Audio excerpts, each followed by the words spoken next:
নমস্কাৰ এতিয়া আমি কোৱেশ্চন নম্বৰ 2 কৰিম কোৱেশ্চন নম্বৰ 2 টো ছয় এটা ক্ৰিকেট দলৰ প্ৰশিক্ষকে 3খন বেট আৰু 6টা বল কিনে 3900 টকাত এটা ক্ৰিকেট দলৰ প্ৰশিক্ষকে কি কৰে 3খন বেট আৰু 6টা বল কিনে টোটেল কিমান 3900 টকা পিছত তেওঁ 1300 টকাত একেধৰণৰ এখন বেট আৰু 3টা বল কিনে পিছত কি কৰে তো এটা বেট আৰু 3টা বল কিনে তাৰ টোটেল কিমান হয় 1300 টকা এই পৰিস্থিতিটো বিজু আৰু লৈখিকভাৱে বৰ্ণনা কৰা এতিয়া আমি আগৰটো নিচিনাই ইয়াকো বিজু আৰু লৈখিকভাৱে প্ৰদৰ্শন কৰিব লাগে এতিয়া চোৱা এতিয়া আমি দাম নাজানো কিমান গতিকে আমি ধৰি লম লেট প্ৰশ্নটোত কি দিছিল আমাৰ এটা ক্ৰিকেট দলৰ প্ৰশিক্ষকে 3খন বেট আৰু 6টা বল কিনে গতিকে আমি এটা দাম ধৰি লম এখন বেটৰ দাম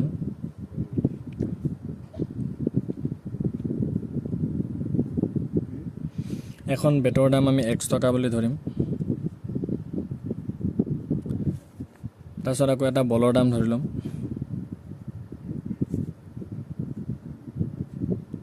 এটা বলৰ দাম হ'ব আমাৰ y টকা এতিয়া আমি বিজয়ভাৱে প্ৰদৰ্শন কৰিম এটো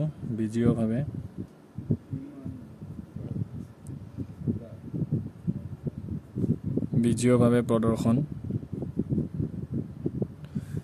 প্ৰথম শৰ্তটো কি আছিল আমাৰ একমত শৰ্ত মতে কি কৰে 3টা বল আৰু 3খন বেট আৰু 6টা বল কিনে 3900 টকাত গতিকে যদি এটা বেটৰ দাম যদি 1 টকা 3টা বেটৰ দাম কিমান হ'ব আমাৰ 3x হ'ব প্লাস এটা বলৰ দাম যদি y টকা 6টা বলৰ দাম হ'ব আমাৰ 6y ইকুৱেল কিমান হ'ব আমাৰ 3900 টকা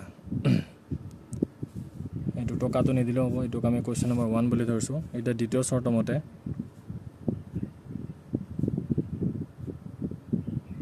দ্বিতীয় শৰ্তটো কি আছিল আমাৰ এটা বল এটা বেট আৰু এখন বেট আৰু 3টা বল কিনে গতিকে এখন বেট কিমান হ'ব আমাৰ x হ'ব প্লাস 3টা বেট কিমান হ'ব আমাৰ 3y ইকুৱেল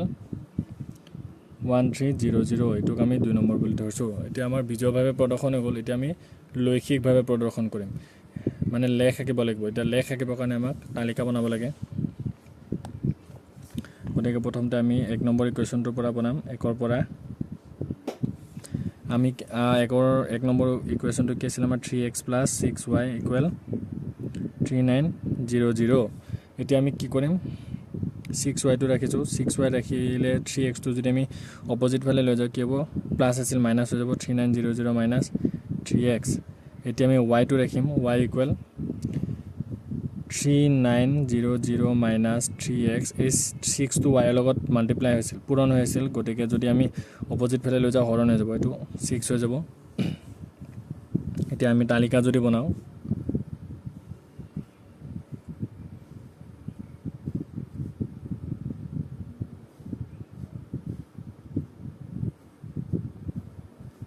এটো x এটো y x1 নালাগে এটো pq সেইটো হ'ব আমাৰ xy এতিয়া আমি x ত যদি 0 লও এই x টোৰ জায়গাত যদি আমি 0 বহাও তেতিয়া কি পাম এটা ধৰলে লিখি লৈছো মই 3900 মাইনাস এই x টোৰ জায়গাত আমি এটা 0 বহাই দিম 3x = কিমান হ'ব 0 হ'ব 6 এটো গতিকে 3900 পাম আমি 3900 / 6 এটা যদি তো আমি কৰো কিমান পাম 6 6 36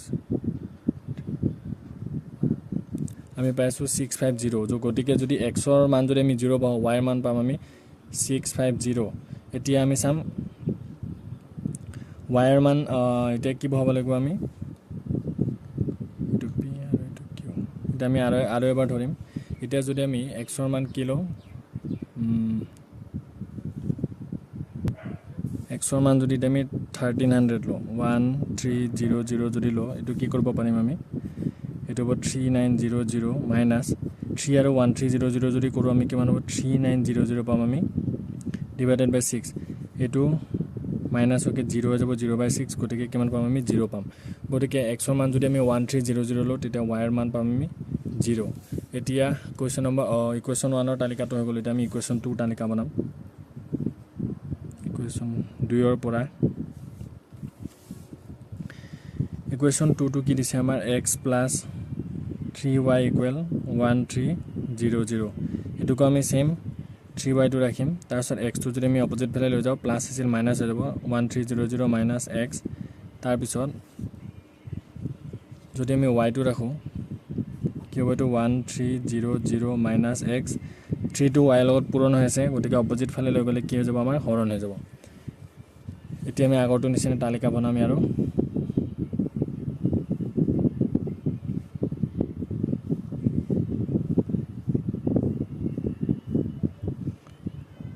r s x y এতিয়া x ৰ মান যদি আমি ইয়াতে কিমান ল'ব পাৰিম আমি যিকোনো ল'ব পাৰো x ৰ মান যদি আমি ইয়াতে 1000 লৈ লওঁ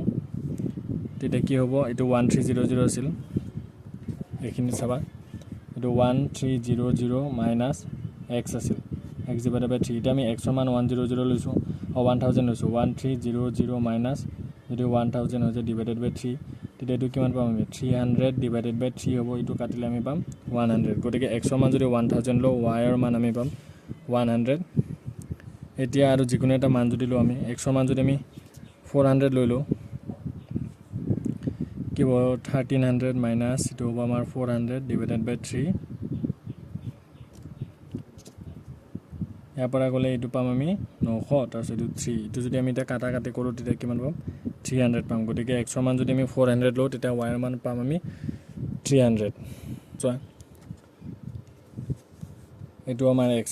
x axis আৰু এটো হল আমাৰ y axis এটা স্কেলটো কি লৈছো আমি x অক্ষৰ 10 টা সৰু কৰে ইকুয়াল 10 একক আৰু y টা সৰু কৰে ইকুয়াল y একক 10 টা সৰু কৰে ইকুয়াল 10 একক মানে কি এই হিয়াতে সৰু সৰু 10 টা কৰিছে গতিকে এটা যদি 10 টা হয়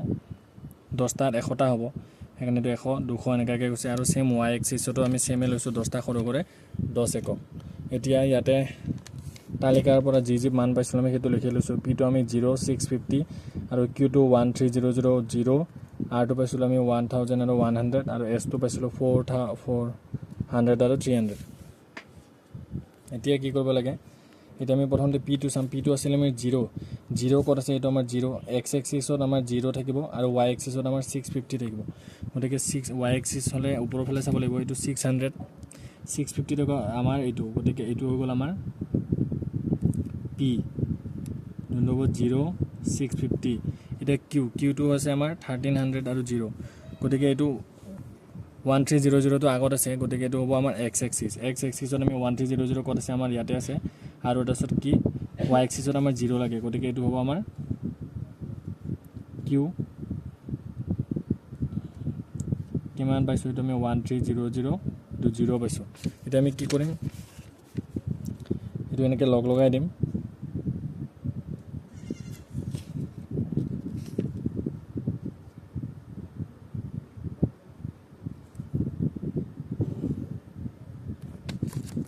তো আমি এনেকে লগ লগাই দিলো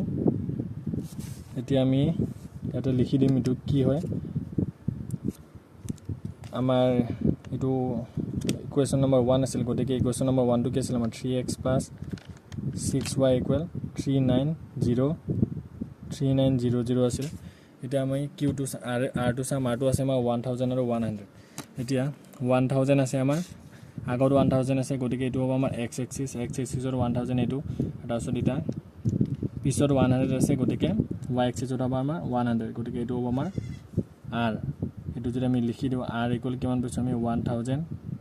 আৰু 100 এটা s টো আছিল আমাৰ 400 আৰু 300 400 আমি x axisত চাম x axisত এটো 400 এটো সোয়া s টো কি আছিল আমাৰ 400 আৰু 300 আছিল গতিকে 400 আমি x axisত চাব লাগে এটো x axisত 400 আৰু তাৰছত y axisত 300 এটো 300 আমি লগ লগাইকে 400 আৰু 300 পৰা লগ লগাই দিলো এটো তাৰপিছত আমি ইকুয়েশন নাম্বাৰটো লিখি দিলো এটা অঙ্কনটো সোয়া অঙ্কনটো কি হ'ব ওপৰৰ তালিকাৰ পৰা p 0,650 আৰু q 1300,0 বিন্দু দুটা লেখ কাগজত বহুৱাই সংযোগ কৰা হ'ল মানে আমি p আৰু q বিন্দুটো লেখ কাগজত লিখি লগ লগাইছো সংযোগ কৰা হ'ল মানে কি লগ লগাইছো তাৰছত এটা pq এই pq এটো a হ'ব লাগিছিল এই pq এ সমীকৰণ 1 ৰ নিৰ্ণয় লেখ মানে এই যোনটো আমি pq পালো হেতু আমাৰ সমীকৰণ 1 ৰ লেখটো একেদৰে তালিকাৰ পৰা 2 নম্বৰ তালিকাৰ পৰা r 1000, 100 আৰু s 100, 300 বিন্দু দুটা লেখ কাগজত বহাই সংযোগ কৰা হ'ল আৰু এই RSA আমাৰ সমীকৰণ 2 ৰ নিৰ্ণয় লেখ